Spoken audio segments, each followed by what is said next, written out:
But I want to start off, if you don't mind, with the letter you sent to us on the 30th of October, I believe it was, in relation to the trade unions' evidence to the committee earlier that month. At point 3 in that letter, you quote Mr Murray talking about, in his view, that in Radio News and Current Affairs has had a staff cut of 60%. You say this is simply not true. Could you explain to us? I mean, there's clearly a very divergent position there between yourselves and Mr Murray representing one of the trade unions. Could you explain why, in your view, his statement was incorrect? Yes, for the detail of the figures in relation to the staff cuts, I'm just going to turn to Mr Boothman. Can I begin by saying I was quite disappointed in Mr Murray's evidence, to be honest. I was actually quite surprised to see that he was here. I know he has a capacity as being a member of the NUJ executive, but for the record, Mr Murray left the BBC in a voluntary redundancy some 18 months ago, and he's taken no part whatsoever in any management and union meetings in the past year. And I say that not out of disrespect for Mr Murray, but just to lay on the record that that's the case. That's on the record now, Mr Sure. Boothman, but clearly it's a matter for the unions who they send as their representative. Yes, in the same way it's a matter for the BBC who they say. That's right, and as I said, he's taken no part in any management union meetings in the past 18 months, and that's an important point for us to put on the record. Yes, there have been staff cuts in Radio Scotland in News and Current Affairs, just as there have been staff cuts across the department. And we recognise that. I came here nearly a year ago and outlined what those were. There is no programme in News and Current Affairs that has a staff cut of 60%. Over what time period are you talking? Well, over what time period? What do you mean? We came here a year ago and discussed these matters. What the time frame that we've been talking about are the 5-year time frame in the last year of continuous improvement through the whole of DQF to 2017.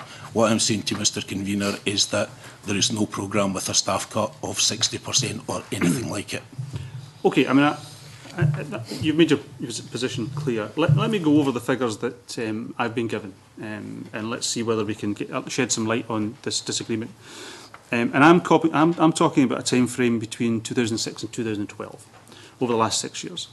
And the GMS staffing went from, in 2006, 1 editor, 2 senior broadcast journalists, 3 broadcast journalists and 1 content assistant, to no editor, 1 senior broadcast journalist, 2.5 broadcast journalists and no content assistant. That represents a cut of 50% in posts. So that seems to me, it's not 60%, but it's not 15 or 20%, which was the figure I think that you gave. In terms of daytime staffing, and I could go through them all, but this is a particular one. Daytime staffing in 2006 to 2012 is a cut of some 69%. Weekend staffing 25%, and it will increase as well. And news desk staffing 43%, and at weekends a 60% cut in staffing. Are these figures incorrect? Yes. What are the figures then between 2006 and 2012? Since you've just presented me with those figures, they're not figures that I generally recognise, but look, let me say, for example, to talk about daytime programming, since 2006 there's been an entire new programme added to the schedule, the John Beattie programme at lunchtime, which has got staffing round about it. It is the case that some of the staff who work in that programme also work on the evening news programme, but that for me is value for money. It means that we can have staff working across programmes, which we think is a good thing, just as in Reporting Scotland, the same staff would work on a lunchtime programme and tea time programme. These things are worthwhile. Off the top of my head, for example, you haven't mentioned people like Hugh Williams, who's the dedicated news correspondent to Good Morning Scotland, who's not included in your numbers. We're very, very satisfied with the numbers that we've got round about Good Morning Scotland. It is our flagship news programme. We've added extra output on a Saturday to those programmes. There is no effect on our audience in terms of any of the things that, you know, Peter Murray or anybody else has alleged to the committee. I don't have those figures off the top of my head, right? But I'm quite happy we've got a satisfactory number of staff round about the programmes. I outlined a year ago that yes, there would be a period we would go through when staff would be working across our output, but what's happening in radio in relation to that has been happening in television and other areas for a very long time. I'm quite surprised by your response. I mean, the figures laid out that I have been given are fairly detailed in terms of the actual posts, dedicated posts, which it used to have on GMS or in other parts of your service, which no longer exist. So I'm quite surprised that you seem to suggest that these figures are incorrect. Can I move on? So, Mr. Convener, again, if you wish to present me with these figures, right, because these figures are new to me, they have never been presented in the form that you've presented them to us by the trade unions in BBC Scotland, I'm happy to have a look at them. Well, I'm sure you can read the official report and those figures will be available to you there, but I'm happy to provide them with you. I'm happy to do that, but let me tell you, in the form that you're suggesting, these figures have never been presented to us in any management union meetings at BBC let's take Scotland. some specifics. Does GMS currently have a dedicated editor? No. Day shift? No, it doesn't. And did it used to have? Yes. Right. So so that figure's correct. The one I read yes. earlier. So what is the implication of what you're saying? Are you saying that you don't think that there's proper editorial control over GMS? No, the implication is that I read out the figures and you said they were incorrect. And so I was going through them, if you wish, one by one. Okay, on you go. You've said that was correct. There used to be 2 senior broadcast journalists on GMS and day shift. There's now 1. Is that correct? No, it's not correct. What is the situation? We would probably have...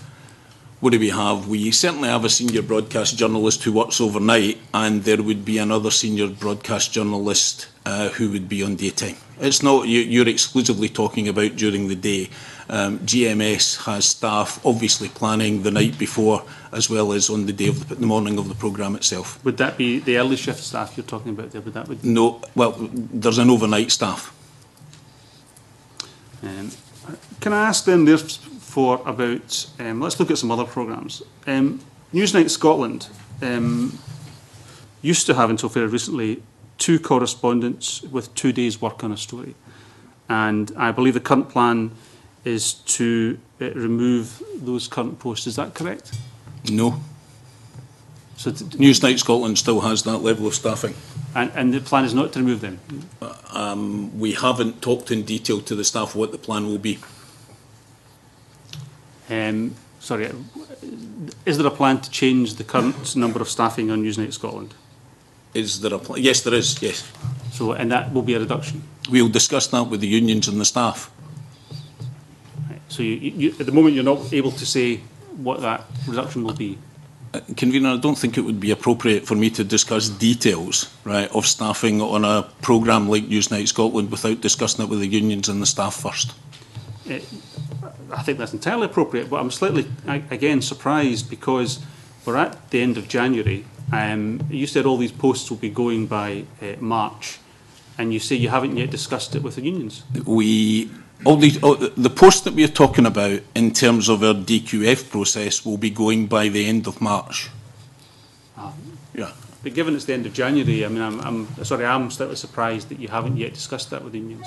Discussed, well, I haven't discussed individual details. We've got, in fact, a meeting with the unions tomorrow or the next day, a DLM meeting, and then we've got local level negotiating meetings coming up. But none of the changes that you're talking about have been suggested to the staff. Okay.